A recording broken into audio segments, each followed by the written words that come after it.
In this video, I'm going to introduce you to the basic features of the DeltaXML deltaV2 format.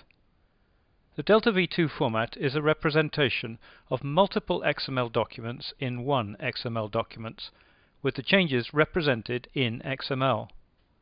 The format is designed to be easily processable, easily understood and accurate. Any of the original documents can be extracted in full from the Delta file. In this video, we will be looking at the markup used to show the addition, deletion and modification of elements, attributes and text. We will show this for two documents. However, the concepts apply equally to representing any number of documents.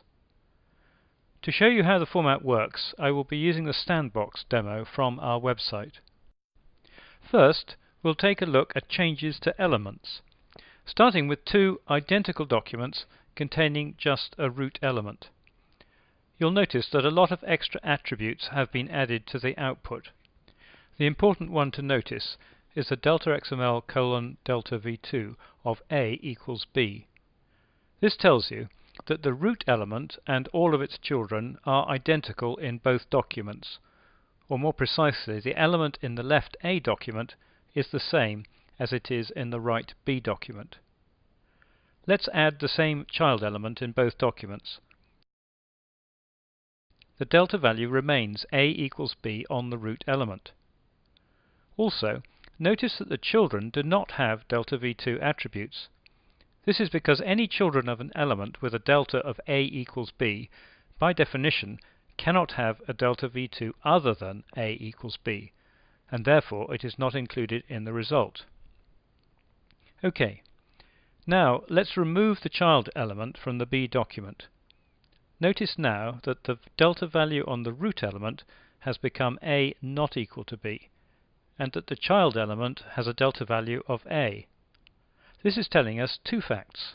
Firstly, that the root element is in both documents but is different due to the deletion of the child element, and secondly, that the child element is only in the A document.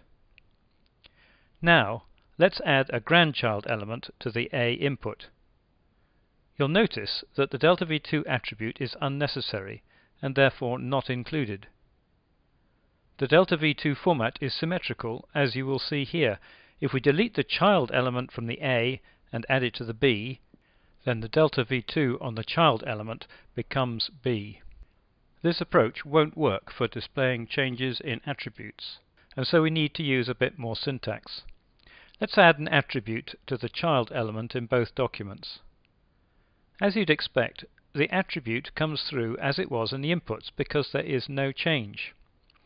OK, now let's change the value of the attribute in document B.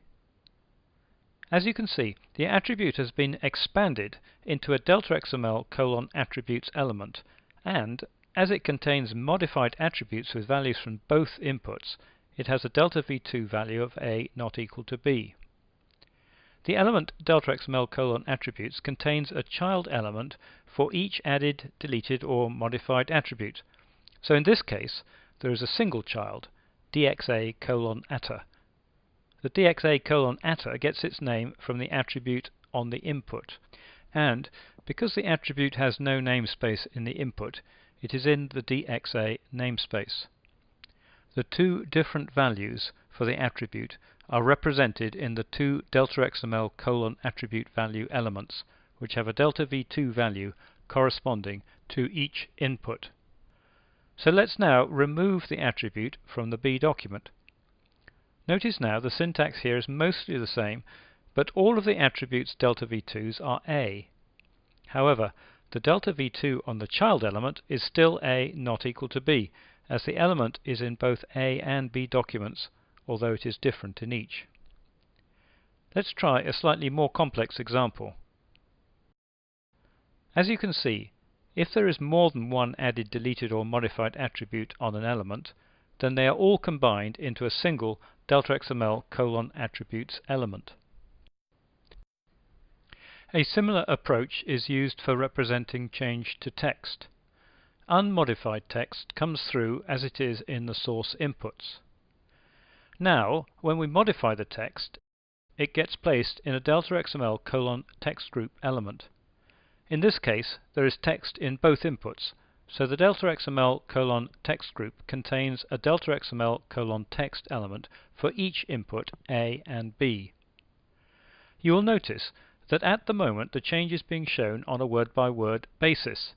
If we disable the word-by-word parameter, you'll see that the text change is marked up for each text string, and it is not divided into words. So far, we have been looking at a full context delta, and from this any version of the input can be extracted. However, it's sometimes useful to store only the changes in the delta file. We call this a changes only delta. Let's see an example. Anything that has a deltaV2 of A equals B gets compacted. That is, all of its children and attributes get removed. This ensures that there is enough context to be able to recreate document B from document A and the delta file, or vice versa. This video has given a brief overview of the deltaV2 format. The sandbox on our website is a useful tool for experimenting with DeltaXML core. If you want to test with your own XML documents or data, then use the demo service or download an evaluation copy.